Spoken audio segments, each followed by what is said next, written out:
Every single coin tells a story, but some whisper secrets worth fortunes. I'm holding in my hand two Jefferson Nickels that look ordinary at first glance, the kind you might have sitting in your change jar right now.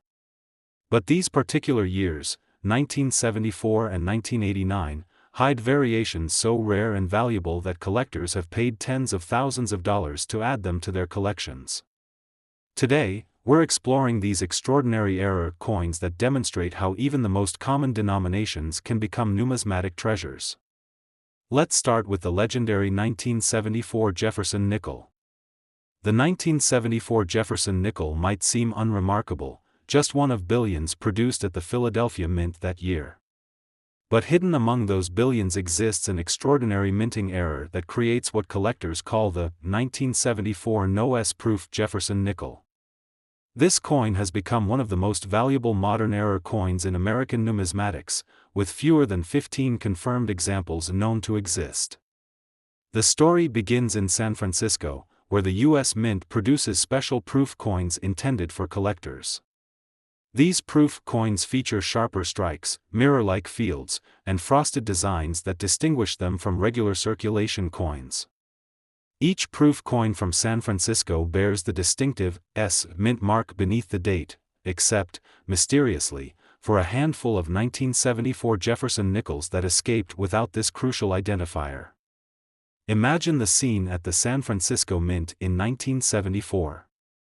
Proof dies were prepared as usual, but something unprecedented happened with a small batch of nickel dies.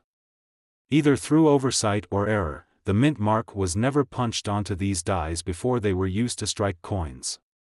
These unmarked dies produced a small number of proof nickels that made their way into proof sets sold to collectors. What makes this error particularly fascinating is that it wasn't discovered immediately. The proof sets containing these error coins were packaged and distributed without anyone at the mint noticing the missing S mint mark. It wasn't until collectors began examining their proof sets that this significant error came to light. To identify the 1974 no-S proof Jefferson Nickel, you need to look for several distinctive features. First and foremost, the absence of the S mint mark below the date is the defining characteristic. But that alone isn't enough, as regular circulation nickels from Philadelphia also lack a mint mark. The key is to confirm it's a proof specimen, which you can determine by checking for the mirrored fields and frosted design elements typical of proof coins. The coin should have sharp, well-defined details on Jefferson's profile and Monticello on the reverse. When tilted under light, the fields should reflect like mirrors, while the raised elements appear frosted, creating what numismatists call a cameo contrast. The edges should be sharply squared rather than rounded as on circulation coins. This error is exceptionally valuable because it represents a critical mistake in the quality-controlled environment of proof coin production. The San Francisco Mint is known for its meticulous standards, making this error all the more remarkable.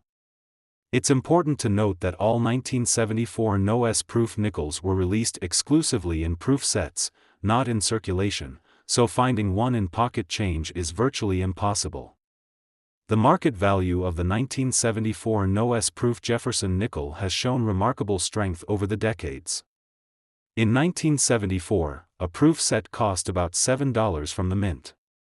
Today, a complete proof set containing the no-S nickel error can command between $50,000 to $100,000, depending on the condition and certification. The highest price ever paid for this error was at a heritage auction in 2018, when a perfect specimen graded PR 68 DCAM, Deep Cameo, by PCGS sold for an astounding $112,500. Even examples in lower proof grades regularly sell for over $30,000, making this one of the most valuable modern coins in American numismatics. Condition is paramount with this error. Since these were proof coins from the start, collectors expect them to be in exceptional condition. The highest premium goes to specimens graded PR 68 or PR 69 with deep cameo contrast.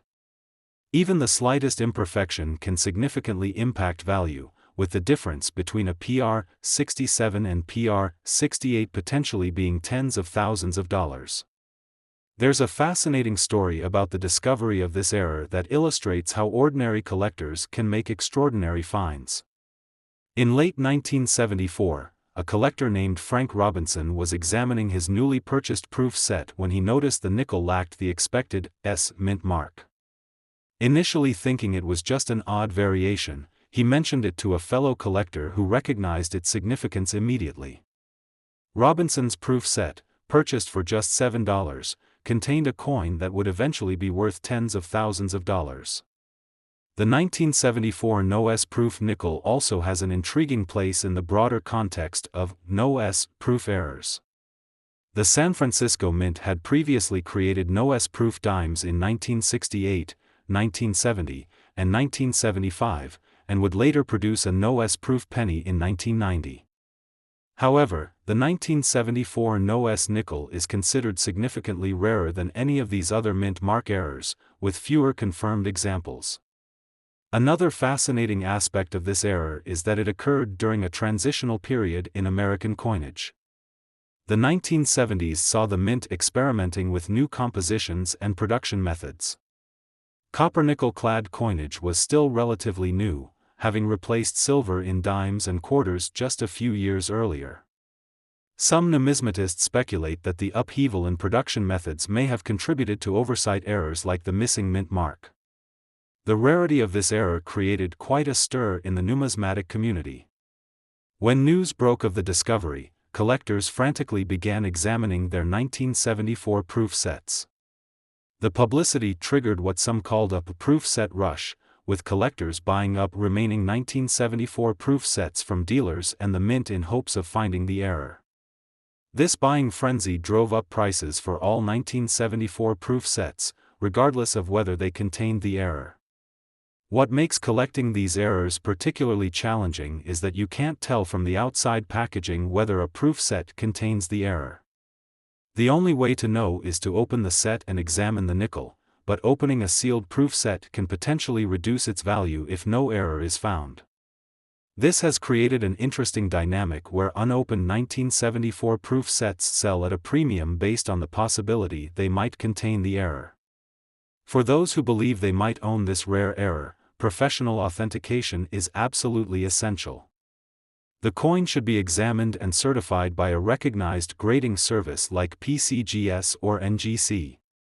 These services can confirm both the authenticity of the error and assign a grade that significantly impacts the coin's value. Be wary of counterfeits, as the high value of this error has unfortunately led to attempts to create fake versions by removing the S mint mark from regular proof nickels. If you happen to be lucky enough to discover one of these rare errors in an old proof set, proper handling is crucial. Never clean the coin or touch its surfaces directly. Use cotton gloves and hold it by the edges only. Store it in an inert holder designed for coins until it can be professionally authenticated and graded. The 1974 no-S proof Jefferson Nickel reminds us that even in modern coinage, significant errors can slip through quality control and create numismatic treasures. For the average collector, the chance of owning one is slim, but the hunt for these rarities keeps the hobby exciting. Every time we examine a coin collection, open an old proof set, or even check our pocket change, we're participating in a treasure hunt with real potential rewards. Now let's turn our attention to another extraordinary Jefferson Nickel, the 1989 double die reverse. While it might not command quite the stratospheric prices of the 1974 no-S proof, this is a remarkable error that's significantly more attainable for the average collector while still representing an impressive numismatic find. The 1989 double die reverse Jefferson Nickel emerged during a period when the U.S. Mint was producing billions of coins annually. The Philadelphia facility alone struck over 500 million nickels that year. Within this massive production run lurked an error that would become one of the most significant double dies of the modern era. To understand what makes this coin special, we need to briefly explore how double die errors occur. When the U.S. Mint creates dies for striking coins, they use a hub to impress the design into multiple working dies. Normally, this process requires multiple impressions from the hub to fully transfer the design. If the die shifts slightly between these impressions, Even by a fraction of a millimeter, certain elements of the design can appear doubled on the finished coins. That's exactly what happened with a batch of reverse dies for the 1989 Jefferson Nickel. Between impressions, a slight rotation occurred, creating a noticeable doubling effect primarily visible in the words 5 cents and Monticello on the reverse. While double die errors aren't uncommon in American coinage, what makes this particular error notable is its prominence and clarity. The doubling is visible even to the naked eye, unlike many minor double dies that require magnification. The 1989 double die reverse nickel began appearing in circulation in mid-1989, primarily in the eastern United States. Collectors quickly noticed the distinctive doubling, and word spread through numismatic publications and coin clubs. This wasn't the first double die in the Jefferson Nickel series. Notable examples exist from 1939, 1943, 1945, and 1954, but the 1989 version quickly established itself as one of the most dramatic. Identifying the 1989 double die reverse Jefferson Nickel requires careful examination of specific areas. The most pronounced doubling appears in the lettering of 5 cents, where you'll see clear separation in the letters, particularly in 5 and cents. The word Monticello also shows significant doubling, especially in the letters ontic. Additionally, look for doubling in the columns of Monticello and in the steps leading up to the building. It's important to note that not all doubling on coins indicates a valuable double die error. Many coins show what's called machine doubling or strike doubling, which occurs during the striking process rather than during die production.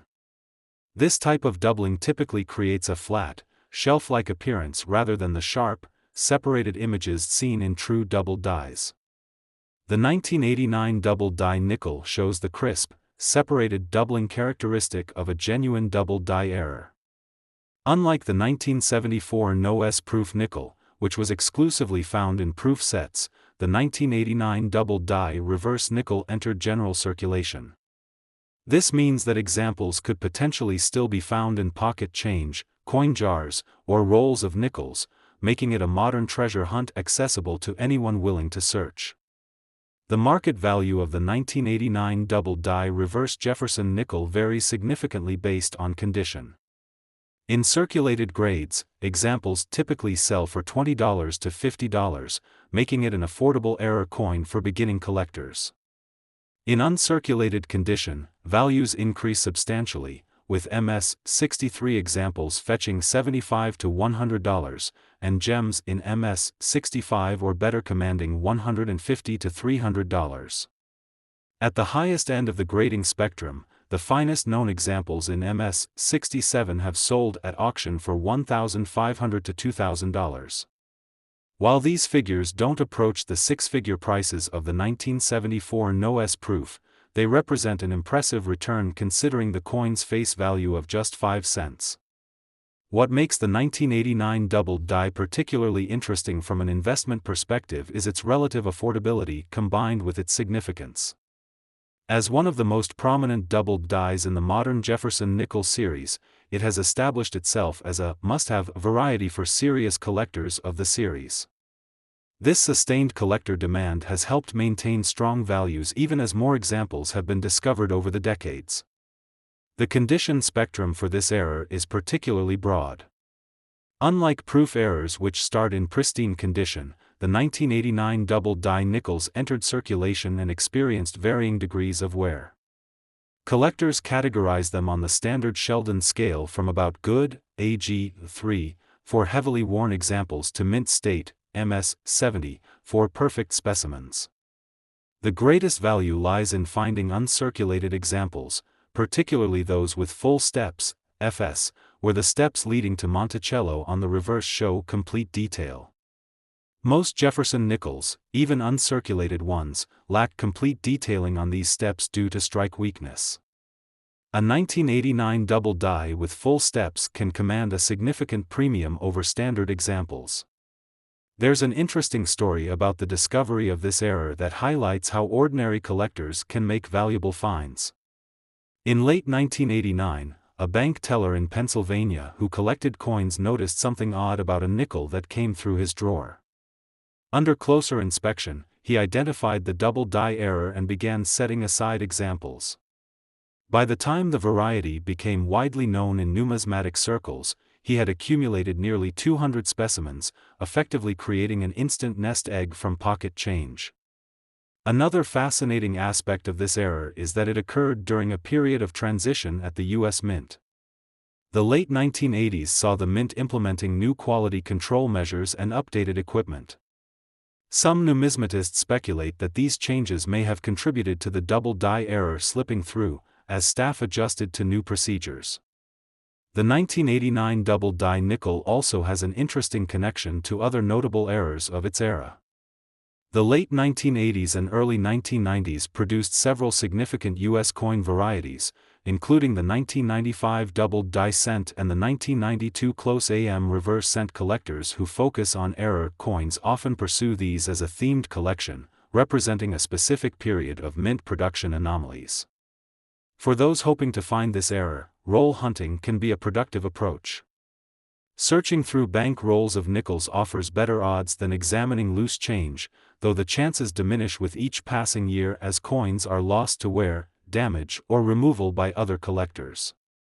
Nevertheless, new examples continue to surface, keeping the hunt alive. There's also an educational value to the 1989 double die nickel. Because the doubling is so prominent and the coin relatively common, it serves as an excellent reference example when teaching new collectors about double die errors. Many experienced numismatists recall this coin as one of their first important discoveries, sparking a deeper interest in error collecting. Professional authentication is recommended for the 1989 double die nickel, though not as essential as with higher value errors. The doubling is distinctive enough that experienced collectors can identify genuine examples, but third-party grading provides certification of both authenticity and condition, which can significantly impact resale value. So next time you receive change or come across an old coin collection, take a moment to look closely. You never know when you might be holding a small piece of numismatic history worth thousands of times its face value. The 1974 no-S proof and 1989 double die Jefferson Nickels prove that extraordinary finds can emerge from the most ordinary of places, a lesson that keeps coin collectors forever searching, forever hopeful, and forever fascinated by the stories coins tell.